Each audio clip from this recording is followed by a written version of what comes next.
Very quick. No.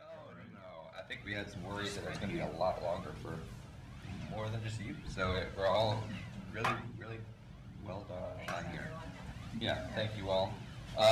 Welcome to the Ann Arbor Downtown Development Authority, our Wednesday, March 1st meeting. Maura, will you please do a roll call? Certainly. Thank you. Micah Bartelme. Here. Steve Brummer. Here. Alex Deek. Here. Milton Tahoney. Here. Tyler Kinley. Here. Jessica Lita. Jonathan Massey. Darren McKinnon. Mike Micklon. Thressa Nichols. Here. And Danielle Bond. Here. We have a quorum. Wonderful. We did it. I'd like to make a motion to approve the board meeting agenda. Do I have a second? Second that. All right. All those in favor of an approval of the board meeting agenda, please say aye. Aye. All those opposed, please say nay. Motion passes. Thank you all for coming. Got a nice little agenda here. We'll get to the public comment. Anybody in the public who wishes to make a comment, you have 4 minutes each, and you may approach the podium here. Step right up. Thank you. I'm Alan Haber. I've met some of you before. This is a periodic appearance. I represent the community commons that campaign at the center of the city should be a place for everyone. A central park, a civic center, a building with civic services, something beautiful for posterity in perpetuity as the voters voted. And so that is a beautiful vision that many people have contributed to.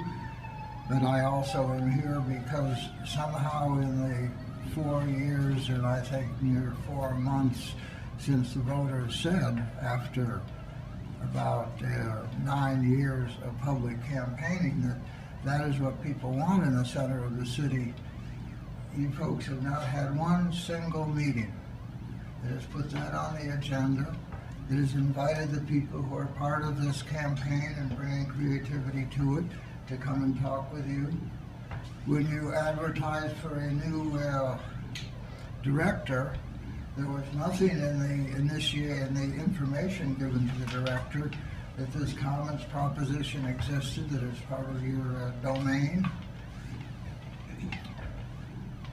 I wish you would have a different view. There's tremendous creativity and history in the Downtown Development Authority, and you've done great stuff. Your creativity should address also the center of the city. It's a plea to you to do actually a public service on behalf of the charter of the city. The Community Commons Initiating Committee was recognized by the City Council as the on-the-ground group to get projects going, committees, working groups going. But it's your job to get the cars off. There's no reason the cars are there. Indeed, the City Council has said all the parking revenue from that surface since the 6th of November 2018 is actually sequestered to the development of the commons. That's about $1 million by now. Though when I asked for public information, you could not say how much money actually was collected on the surface. But you have obligation to the public vote, and you have creativity that should draw you into doing something beautiful, a legacy as part of our bicentennial in the center of the city. So I'm just here one more time to encourage you. There's literature on the commons. It's not a simple thing if you call something a commons. No, it is commonly pooled resources that the city, the public, individuals put into it that is self-managed by the people who use it. But unless you allow ongoing use, who are the people who use it? The people who come to the few programs that we put on the Earth Day. And you come to Earth Day April 22. Again this year will be the 10th year, I think, that we've done Earth Day on the Commons. So that's like a public program. But to have people involved in the creation of public activity there really requires the cars are off and the invitation to get things going. Now that has happened, beginning to happen on Liberty Plaza, but unfortunately also Liberty Plaza and the Library Lane lot are kind of separated in your lines. These are part of a common land that is for common participation of the people of the That's 4 commons. minutes. So I just wish you would keep that more in your mind, and I will come again, but really put it on your agenda. Have a meeting inviting people here to let's talk about it and look at the literature. If you don't know what it is, That I'll be time. glad to give it to you. Thanks. a lot. Thank you. Are there any other members of the public that would like to make a comment? Seeing none, I will move ahead to the reports from city boards and commissions. It's me. Welcome back. Peter Huntington, member of the Downtown Area Citizens Advisory Council, which works to advise the DDA and the City Council about issues and opportunities that affect downtown livability. We met last night, as we do prior to this meeting every month. Much of the meeting last night was taken up by a discussion of the 415 West Washington PUD, which was recently approved by the Planning Commission. Although the meeting participants generally agreed, while the meeting participants generally agreed that addressing soil contamination on the site is a priority, they held divergent views on the Planning Commission's decision. Concerns were expressed over building structures in the flood zone, the massing of the planned development, historic district issues, and process and legal issues. Others expressed strong support for the anticipated addition to the city's housing stock and the plan's approach to dealing with the site contamination. The rest of the meeting centered on a review of various ongoing matters, each with their own unique complexities. These include the search for a new DDA executive director, the Main Street and State Street roadway projects, Avalon Housing's funding request to DDA for the Catherine Street housing project, the university's proposal to construct a large new dormitory, the proposed 19-story high-rise development off South University, I guess that's just outside the DDA district, and a consultant's report to the Planning Commission on the downtown premiums inability to generate more affordable housing. So clearly, there are lots of important initiatives underway downtown. Thank you. Covered a lot of ground. Moving ahead to the executive director report. Maura. Thank you. So a few things. I wanted to first give you an update on our parking rate study. As most of you know, we put an RFP out in December. We received 3 bids, which staff reviewed, and Fishback, which is a firm you're probably familiar with, we contracted them for engineering services. They by far had the strongest bid. We anticipate that work starting this month, and the Finance Committee and the Operations Committee will be working together on developing recommendations for this board. So just know that in the next, 8 months or so, we're going to start to see a lot of activity surrounding rates. Should be a good discussion. The other thing I wanted to let you know, DDA staff will be starting in-house DEI training the first week in April. Last fall, many of you may know this, the city hired a director of organizational equity, Laura Orta. The OE office is offering a really comprehensive series of training sessions. So we have a session scheduled in April, and these sessions are being done either for individual departments or larger groups, and we're having Laura come here. We're doing an in-house session in April, and we hope that this will be the start of ongoing sessions. There's so many different training sessions that we can take advantage of, so we're really excited to get this started. And then the final thing I wanted to mention was March is Youth Art Month downtown. That is a collaboration between the downtown business community and Ann Arbor Public Schools. Storefront windows will display student artwork, and if you are inclined to view this artwork, the Main Street Area Association actually has a walk map on their website, mainstreetannarbor.org, so I encourage you to check out all of the great art out there. And that's all I have. Wonderful. Thanks, Maura. Lots going on. Thanks, Maura. Moving ahead to DDA members communications. Do we have any members communications? Milton. These aren't scripted comments, but I'll just share a little bit. So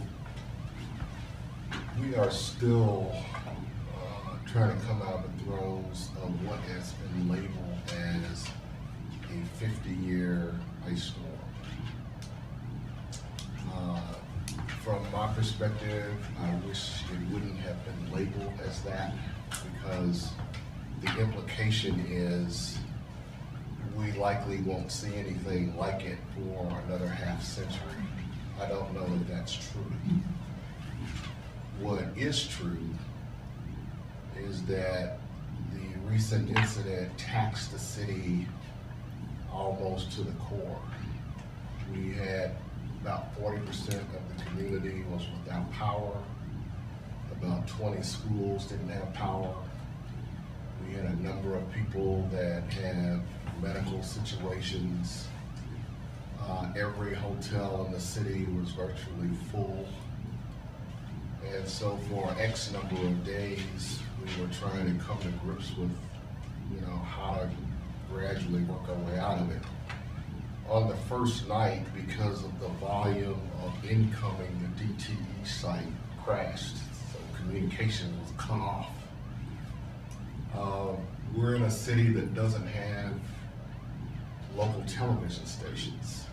And normally in a city that has it, it helps your communication because they have backup systems that can still get messaging out. And so we were stuck with trying to figure out how to message out. The shelters that were set up were staffed by city employees, and it's not their job and it's not their skill set, but that's what they did. That's not sustainable. So the reason I'm mentioning it here is because you are all connected to different groups, different parts of the community. As a community, we're going to have serious thought about what our capacity is and what the expectation is when a major emergency happens. Because it happens statewide, if you said, well, call out the National Guard, what are they going to do? Are they going to be able to string the poles back up and do DTE's job? DTE brought in 303 crews from outside the state. That's the magnitude of the problem.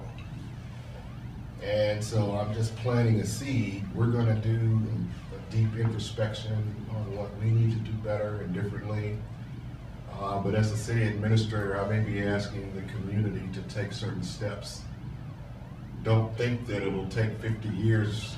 There might be some little things you can do to get better prepared, so you're not just have no batteries, no nothing, because the streets were impassable in certain places because of the poles being down and we couldn't get to you. So everybody did a great job, but it was a tough thing and it's not over. So those are my comments. Thank you for letting me know. Thank you. And amidst all of that, we are missing today Mike Micklon because he celebrated the birth of his child on Monday. So even in all this craziness, we still had a little bundle of joy. Henry Felix welcomed in. So when we see Mike again, we can wish him all the best. Moving ahead, I'd like to approve the February minutes. Do I have a motion? I'd like to make a motion to approve the February minutes. Let me get my bearings here. Do I have a second? Second. All those in favor of approval of the February minutes, please say aye. Aye. All those opposed, please say nay. Motion passes. Wonderful. Now, subcommittee reports. We'll go through the subcommittees. First up is the Affordable Housing and Economic Development Committee, the AHEAD Committee. I'll go over that. We have a resolution to discuss today. We'll do that first. It is a resolution. Well, first I will make a motion for the following resolution. The resolution to approve a $300,000 grant for the affordable housing at 121 East Catherine. Do I have a second? Second. Great discussion. This is a motion for a financial request regarding the East Catherine project. We had a good discussion around it. We've got some people in our audience today that can sort of speak a little bit to it. I have Jennifer Hall with me in the room. There we are. Jennifer or Wendy can speak. They were very helpful. Can you just speak a little bit to what this request is funding? Yeah, absolutely. Thank you for having me today. I'm the director of the Ann Arbor Housing Commission. We are actually doing a joint project with Avalon Housing. Wendy Curtis-Saxon's here with Avalon. Also, I wanted to introduce Heather Cypress. She's our new Housing and Development Great Director. team. She'll probably be your conduit from now on, and Great. once in a while. So this particular project is the farthest along of the 10 city sites that we are looking at developing with some affordable housing. It is about to go through the site plan process with the Planning Commission. It's currently within the city staff review. It includes 63 apartments, all low income, half supportive housing with rent subsidies baked into the actual units. So tenants pay 30% of their income, and the other half is going to be below market rate for households up to 60% of median income, with a focus on people in the arts and creative fields.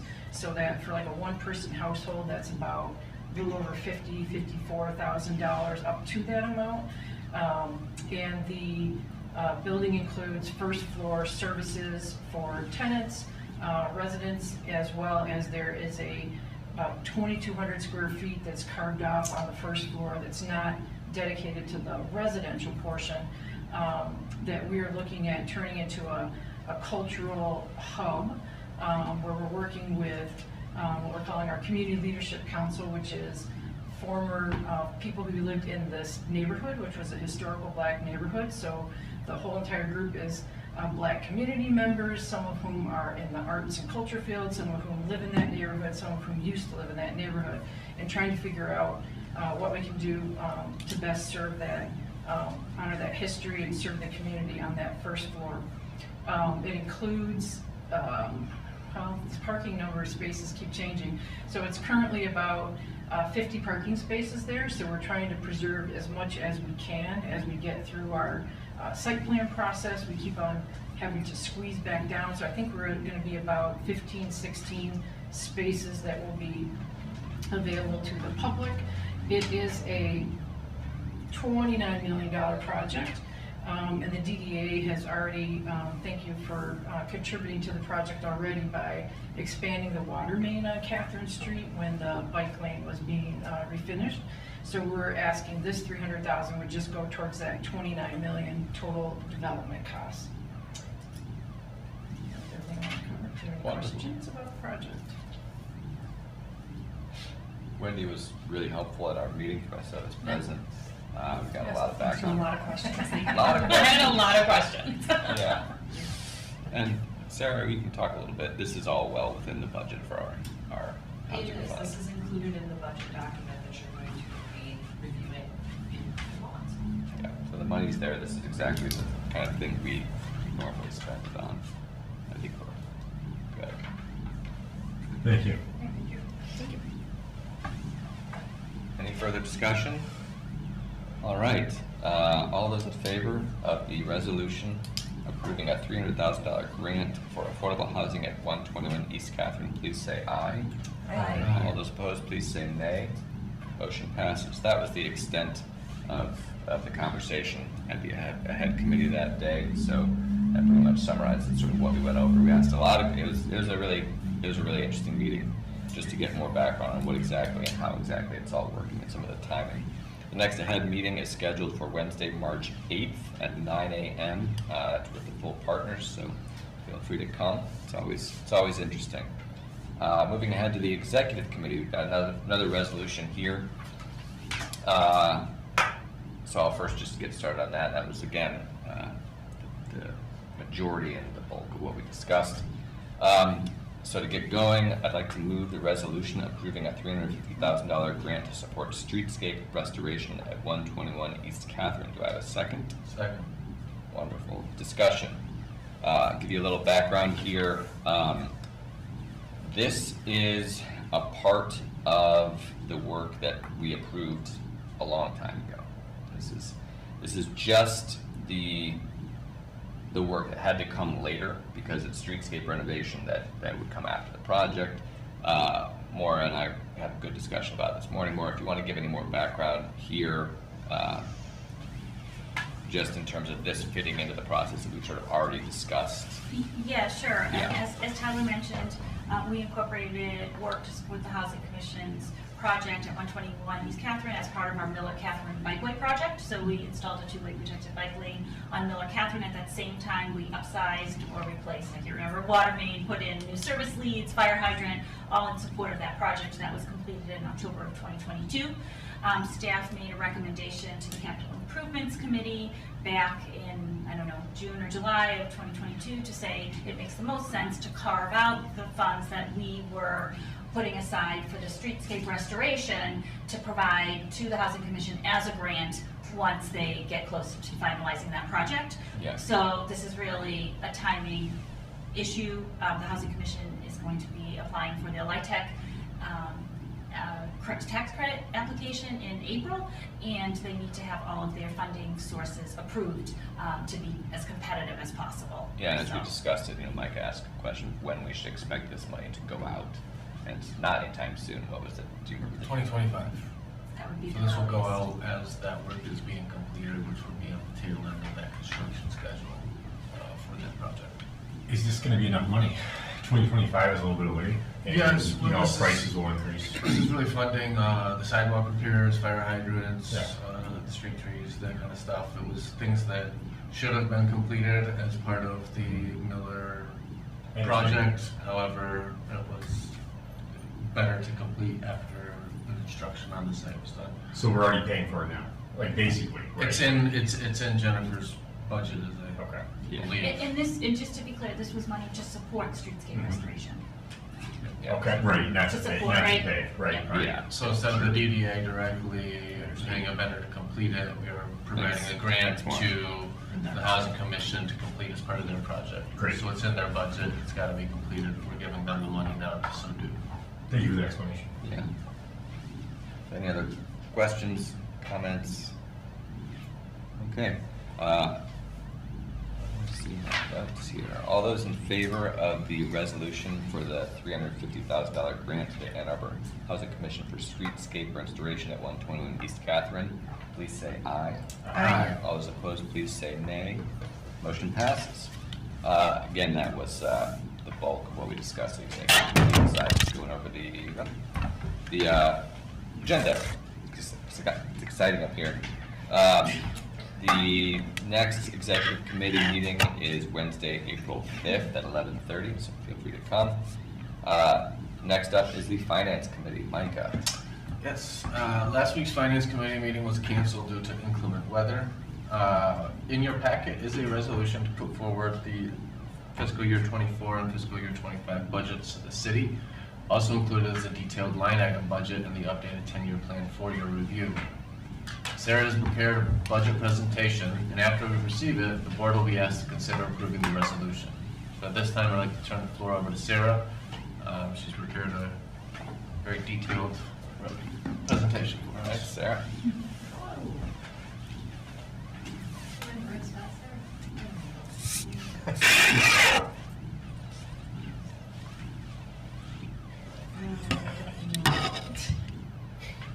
Oh, you're in the, okay. Other house now. Is this the C drive? Oh, your management assistant. I think. He does say Z drive. Well done. Presentations here. We're gonna make this meeting work. Happy high water.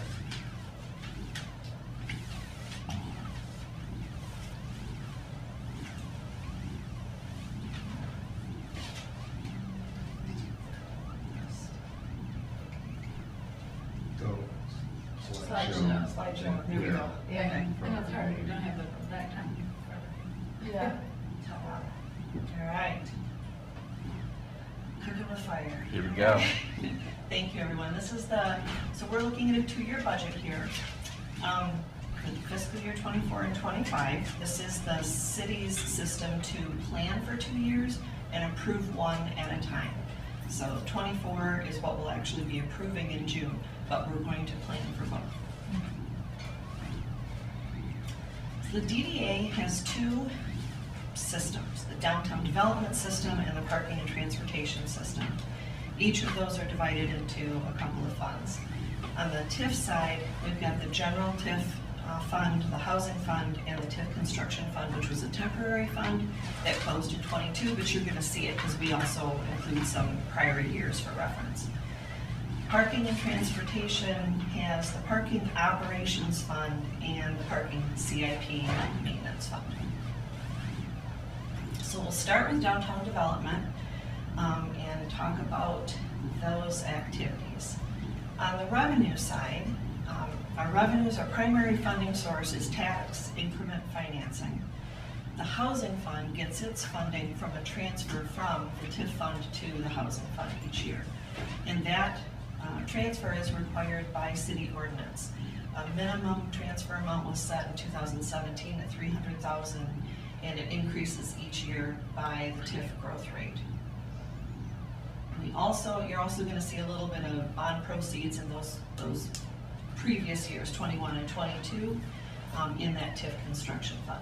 The city issues bonds for the DDA, and we spend the money, we keep that accounted for in a separate fund for that purpose, and then are reimbursed from the bond proceeds by the city, and then we pay the debt payments, the fun part. So this slide kind of details those tax increment financing revenues. The bold column in the center with the red circle, those are the DDA revenues. In 2017, the city implemented a cap on the amount of revenue that the DDA receives. So our revenues go up by a maximum of 3.5% a year. Anything over that cap is then distributed to the taxing units along with the base. So the city, the schools, the county, the library, those taxing units receive their money above the base. In 2025, the DDA's TIF revenues will be about 8.7 million. The amount over the cap will be about 4.5. And in another 5 years, in 2030, the amount over the cap will exceed the amount that the DDA receives. So the 3.5% has been, somewhat sufficient to kind of same size the activities of the TIF fund from 2017 until the present time. But the last couple of years, of course, the rate of inflation, as we all know, is not at 3.5, isn't keeping up. So we are downsized what we're able to do each year in that TIF system. Just a point of note, the amount above the cap is raising at a higher rate than the amount that we receive.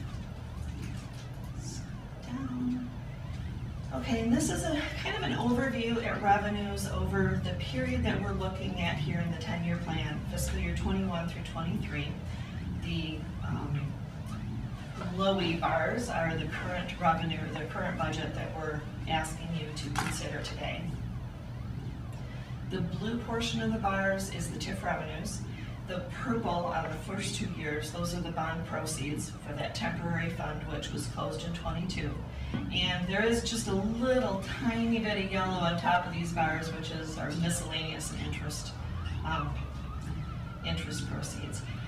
You'll note in 22 that interest falls below zero. That's because our investments, our investment values are booked at market value, right? And so when market values drop, we book an unrecognized loss. That's not, we manage to keep enough funding in cash so that we don't have to cash those in when they're underwater like this. But we do have to report it this way, so that's why you see it in our revenues this way.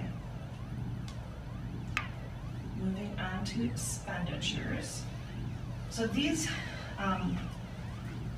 graphs that you see like this, they come directly from the 10-year plan, and they're going to detail some of the expenditure items that we, as we have them in there. So debt service first. The debt service is split between the TIF system here and the parking system, which we'll see in a moment. When those debts are issued, we calculate what part of that is TIF related, what part of that is parking related, and the debt payment is made accordingly. A couple of things to note. In the first line item, the city police department court structure, The DDA agreed to fund $8 million towards the Justice Center. That is timing out we're maxing at that 8 million in 2025. So that's why that payment is a little bit shorter. And you're not seeing those payments in the early years because we actually had booked it as a grant. It was approved as a grant and we considered it a grant and tracked it that way until last year when I recognized that on the city side it's debt and it's just easier if we match the way that the city budgets that. So we shifted it last year. The other thing to note is the debt on the 350 South Fifth, the Y lot, that comes from the housing fund. That was approved for 23 and 24 by the board in the original resolution. Also in that resolution, we provided for administrative renewal year to year. It has been renewed for 25 so that we can include it in the budget. I include it here on those outlying years, but there's some potential that that lot will be bought by the Housing Commission and this debt will go away. Just so you know, those outlying years are not solid, they're not approved, they're a year-to-year thing and they may fall off. Moving on to grants in the TIF system. A couple things to note here. We do have the two resolutions that the board just approved. This is the budget portion. There's the 350 for fiscal year 25 for the sidewalk restoration that was approved through the TIF fund, and then the housing fund. There's that 300,000 for the other piece of it. The other thing to note here, we're trying to be a little bit more mindful, I guess, about how we budget and plan for our grants. And over the last couple of years, we have quite a bit in undesignated, and we've been making some motions that way. The vault program was begun last year. We're putting 100,000 in that each year, and we're planning for fiscal year 24 a public art program and setting aside budgeting 120 or 175 rather for that program going forward. Sure. We should just talk about this program so I have context to the line item. Oh, the art program? I am going to tap Amber for that. Great. I wanted to talk to Amber. There's not too much to say at this point. What we've been talking about at the Capital Improvements Committee actually for a couple of years is the need to create a public art program.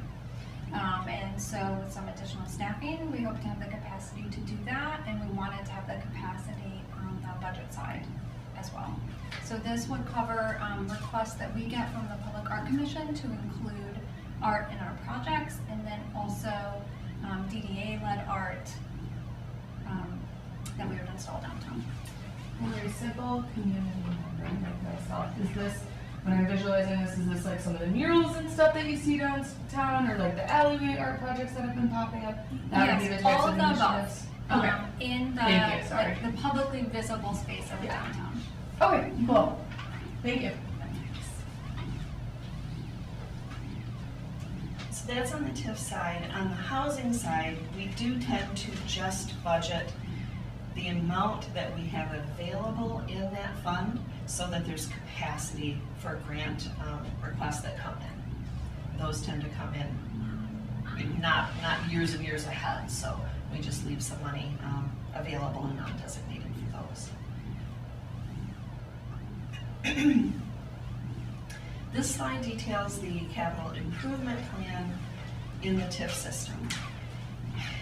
Note here that all of the numbers through fiscal year 29 come directly from the capital improvement plan that this board approved putting forward to the city. Everything there matches, except for the very last column, because the city's CIP goes through the year 29 this year, and our 10-year plan goes through 30. So that one is just an undesignated kind of plug, so we have something reasonable in there for that year. And again, here you're seeing that TIF construction fund, which that was the temporary fund that's closed in 22. Okay, so an overview of TIF expenditures, years 21 through 30. If you take those years and calculate an annual average. This is what it looks like by category. Capital expenditures, about 38%. Debt, which is to pay for previous capital expenditures, of 29%. Grants that go directly to support community activities of 8%, and then administration of 25%. So just know, this is not a typical general fund. We refer to it as a general fund. You have to have a general fund in a government, but it's really a special revenue fund, and you can tell that by the way that these, our expenditures are so heavily capital related. Sure. How do we compare to other DDAs with similar size cities? Is this pretty much on par? Do you know? That I don't know. I don't know if you have sense, Amber. I do not, but I assume that it's the same because we are a special revenue fund. Mm-hmm. The TIF revenues are meant to do improvements in the downtown, but I think the ways that those are done can vary. Some might be much more grant-centric, some more construction-centric like we are. Mm-hmm. But it's an interesting question. I'm going to have to look into that and see if I can. Different DDAs have different charters. Different Yeah. priorities too. Yes, Yeah, so some sure. of them act as land banks in their communities, Sure. some of them do not run their parking systems, some of them are not Yeah. responsible for capital improvements in certain areas, so it really depends on the community. Yeah, guess- and some are very small too. Yeah. Right. Oh, Yeah. for sure. And I guess the next question would just be like, do we have a list of comparable? So like we often compare ourselves to like Madison or like some of these cities that are comparable, also university towns. What are our comparables of the DDA? Yeah. They're, yes, I do. So I don't have all the answers, but actually one of our interns is doing this research for us Cool. right now. Great. In the state of Michigan, the comparable DDAs are Traverse City and Grand Rapids. So they have comparable budgets and activities. Most of the other DDAs in Michigan are quite small. And so once we wrap up that research, we can bring that to you. It'd be wonderful just to know some of that stuff. Mm-hmm. Yeah. I guess I'll add here, DDA activity is in many communities determined by the policymakers on city council. What do they ask the DDA to do? Mm-hmm. Charters are tilted to make that be so. Mm-hmm. Yeah. The other thing I'll note here is that category administration. There are things that are booked there that I don't think anybody would typically think of as administration. So a lot of it is architect and engineering, which is direct right to our projects. The holiday lights, that program runs through there. So there's quite a bit of things that, even though it's showing as 25% there, just know that some of that is also direct, quite a bit of it, probably half is, direct support of DDA programs. So capital would be all hard construction costs, and basically all of our soft construction costs are in consultants, et cetera, studies, reports, pre-development, all in administration. Much of that is, yes. Okay. So a term like administrative services would probably be better. Right. A better Not idea. internal, just Yeah, general you kind of talked administration, about how to it's also name that project because- administration, so Yeah. project administration is in there as well. Yeah, it's a little misleading. The Okay. whole fund is very focused on the downtown development. Thank you for the context. Moving on to, so the next slide is going to pull together the revenue story and the expense story, fund balance. That's my favorite slide. Okay, so this gives you an even longer view. This is a 20-year view versus the 10 that we've been looking at. And I think that's important for context in the TIF system. As you can see, this is a very interesting fund balance story, right? Ups and downs, quite dramatic. And that's normal for this type of fund. Whereas in a general fund, you would maintain a pretty, kind of low minimum level of fund balance because of the nature of this fund, the construction focus of it. It's normal for us to build up fund balance and spend it down. So 24 and 25 are these short little bars here. Note that we are in that part of the cycle where we are spending down our fund balance. And The other thing to keep in mind here is when we're talking about a capital improvement plan, the years that are budgeted, 24 and 25, we budget those tight. We give a lot of focus to that. We're really looking at the projects that we're doing. For 26 and 30, for those outlying years, it's more of a wish list.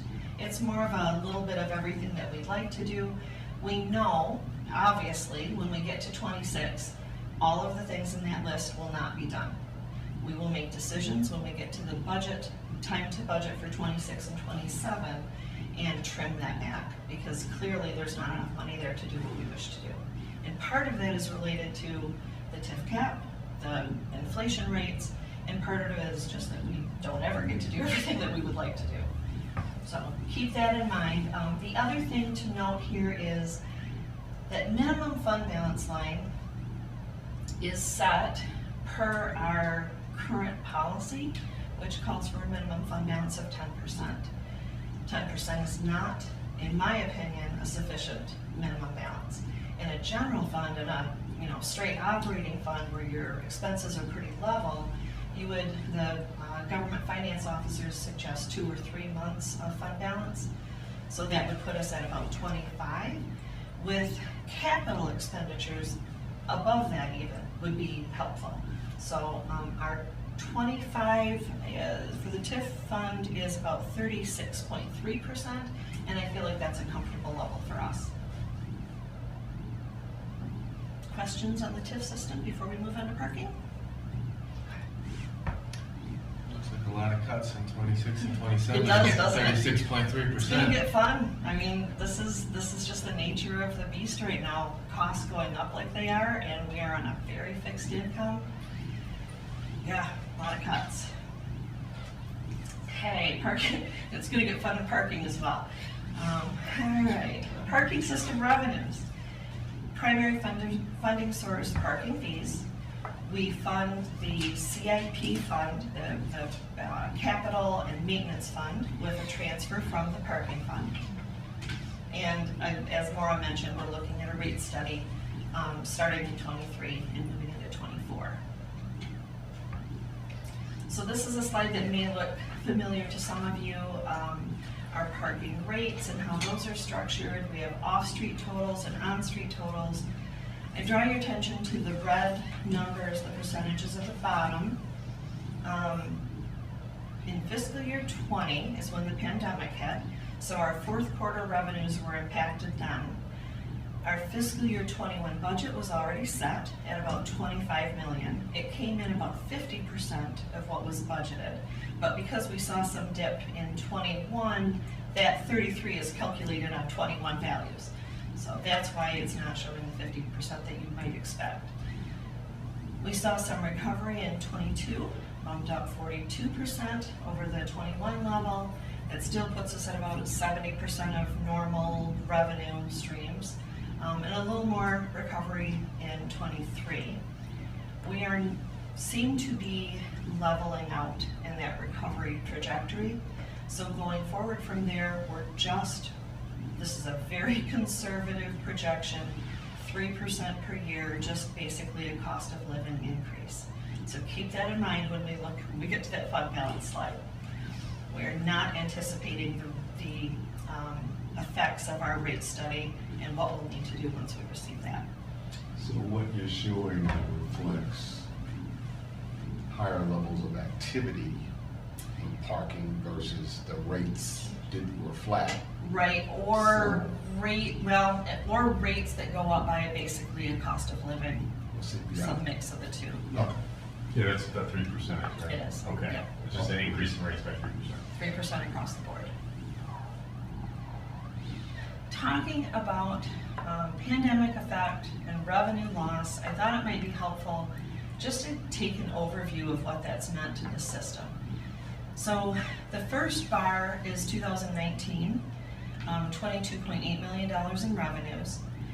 That was the last pre-pandemic year. In 20, we lost about 4.9 million in that last quarter.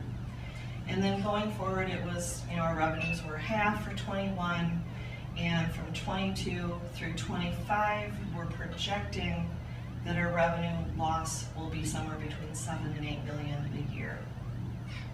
Total loss Loss over of projectors. unprojected, yes. Yep.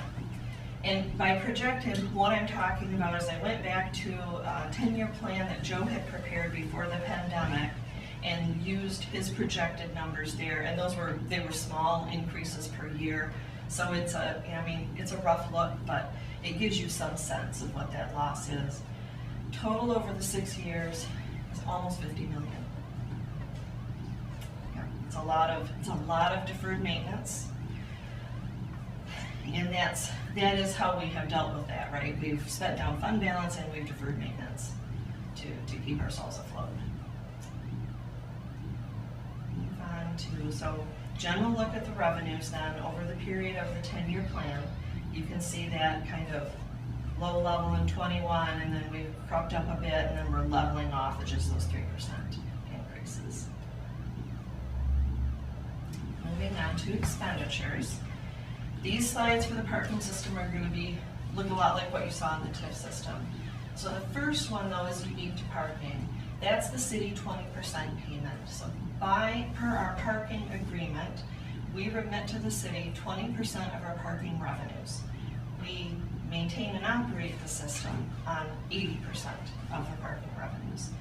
So keep in mind that those losses of revenues that we just talked about, the city shared in those. 20% of that was their loss to their general fund.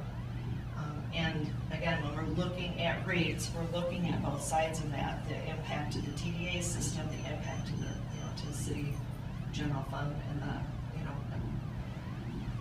the services that they provide.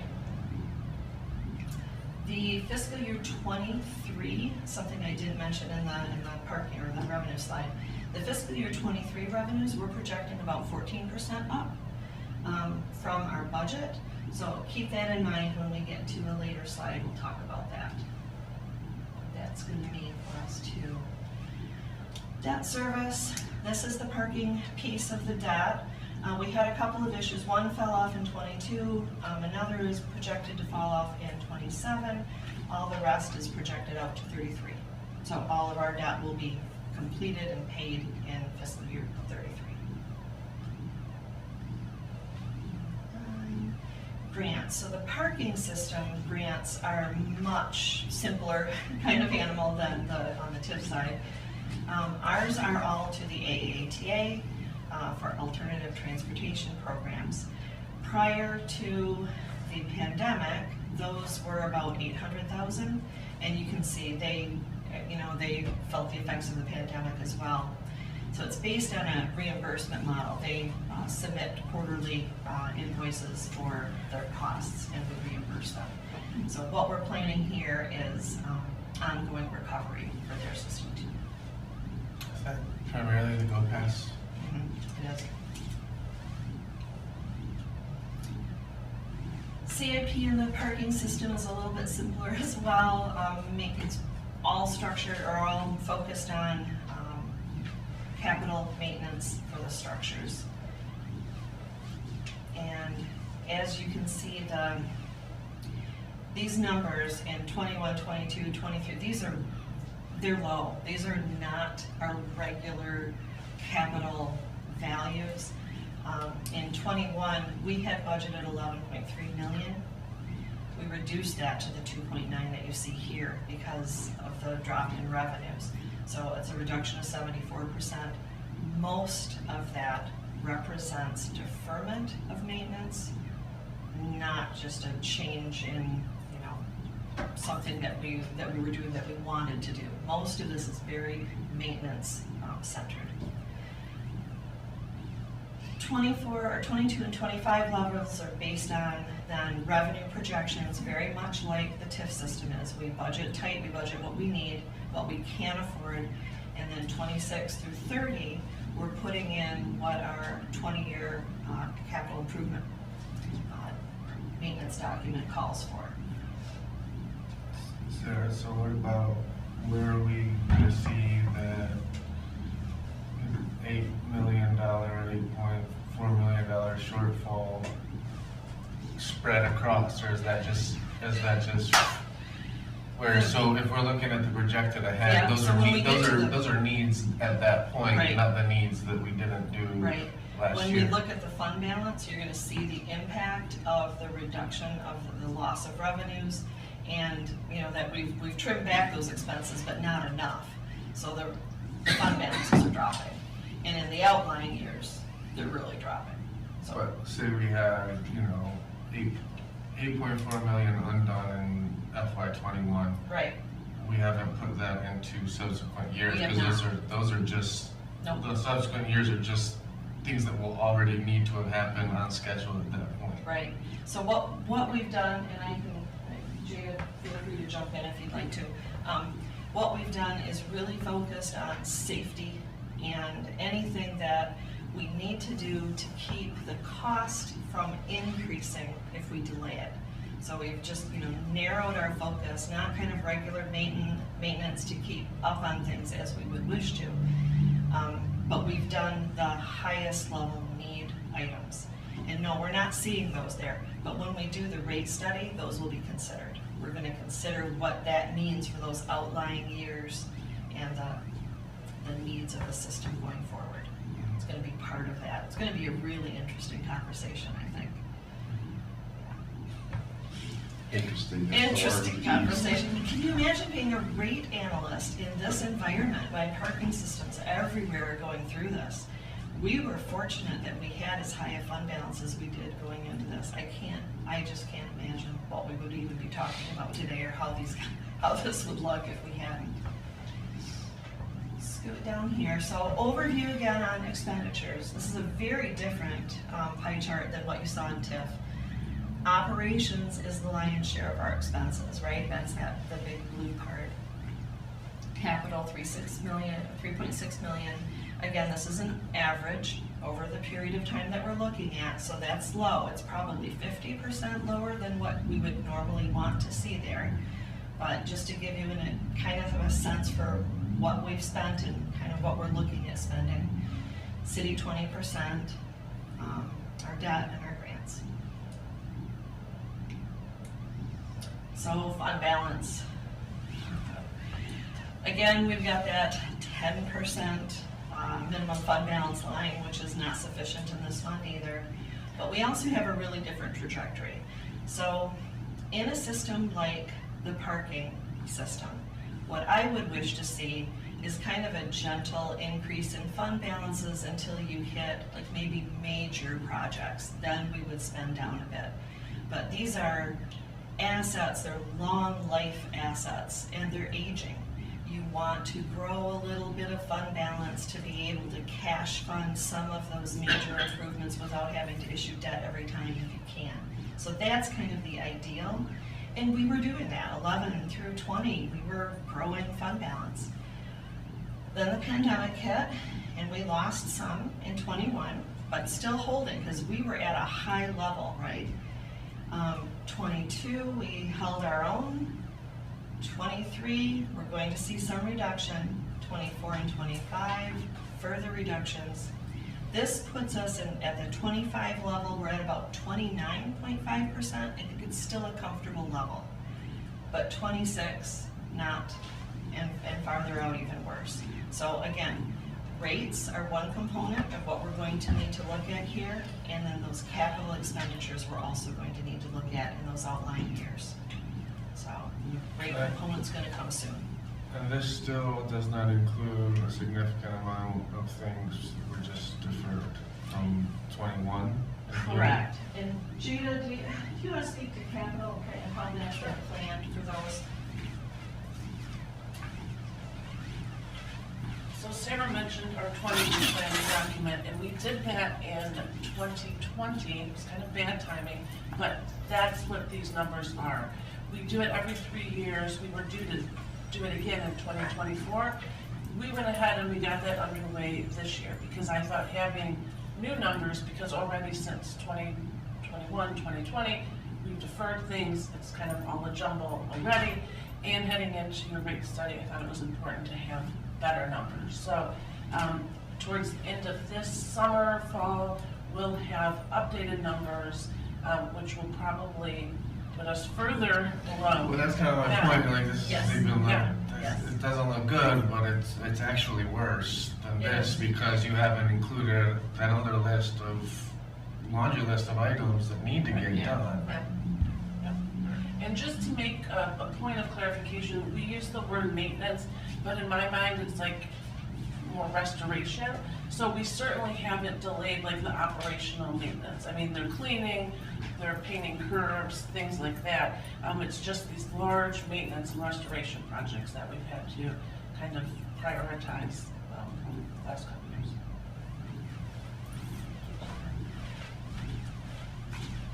So yes, there are going to be a lot of conversations about what we need to do, how we prioritize these costs, and also what we need to do with rates. And I imagine, nothing's going to get fixed in 1 year. It's going to be a multi-year plan, is what I anticipate we're going to come out of the rate study with.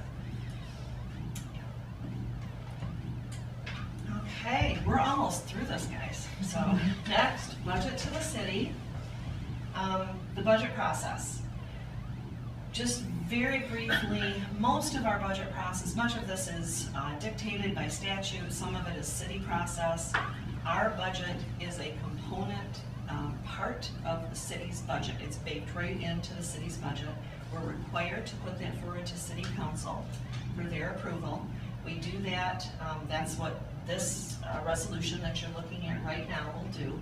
And then the city goes through their work sessions and questions and answers and that whole process. They have 2 public hearings in May at which they consider the budget as a whole. And then our part will come back to this board in June for final adoption. That's also statutory. And it has to be adopted before the beginning of the next fiscal year. So this is the format that our budget for 24 and 25 will go to the city. And it's very different than the way that we format our accounting on this side. The city has a custom accounting system. The DDA follows the state chart of accounts. Our software allows me to code it both ways, so I can easily pull reports, thank God. But the one thing I would note here for you to keep in mind if you're looking at these numbers and trying to compare, the city does this thing with prior year surplus. So if you're spending down a fund balance in a fund, they include that in the revenue. It's not something you see whenever I pull reports for you guys. You don't see us including that there. So it makes any budget line item, any of those columns, it makes those look wonky if you're trying to compare to the DDA financials. Just keep that in mind. The other thing I mentioned when we were looking at the city 20% slide, because our revenues are up, we're projecting about 14% up this year, we may need to go back to city council for an amendment like we did last year so that we can make that fourth quarter 20% payment to the city, which, right, it's good news for everybody, not a hard one to usually to get by city council, at least it wasn't last year. But yeah, we're looking at it being, it's about 400,000 or 500,000 right now is what I'm projecting. So just keep that in mind. It's possible that our we'll be able to absorb that, but I'll take a closer look at that in the next month or two. We also present these numbers to the city by fund. They look at them both ways, by category and by fund. And that is it. Questions? Thank you, Sarah, that was really informative. Yeah, thanks for getting into some detail and explanation. Well, I would like to move the resolution to put forward the FY24 and FY25 DDA budgets with one change from the version that's in your packet. Note the red line modification on screen. In the resolve clause, the phrase accepts the recommendation of its finance committee and should be removed as the budget is coming directly to the board this year due to the cancellation of finance committee last week. Oh, do I have a second? Do we need a motion for the original resolution and then a motion to amend?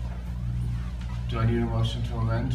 I believe you just made the motion for the I made a motion for the as resolution. corrected. I'll support that. I will So we have also discussion motion, and then wait a minute. I will motion, should I motion to amend now or later?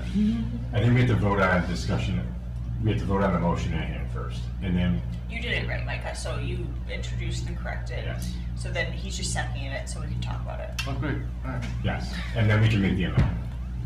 Seconded by Steve. Okay. Is there any discussion? You're proposing. It just was, it's the stuff that has now, it has arrived on screen, so anyone Yeah. can see it now, it's there. I don't really, there it is. So now you'd like. I would also like to move to amend the resolution to remove the phrase accepts the recommendation of its finance committee, as the finance committee did not meet on this and we are doing it together as a board. I support the amendment. Thank you. You want to call for a vote on the amendment? Yes. All those in favor of the amendment, all those in favor of the motion to amend the resolution to put forward the fiscal year 24 and 25 DDA budgets, please say aye.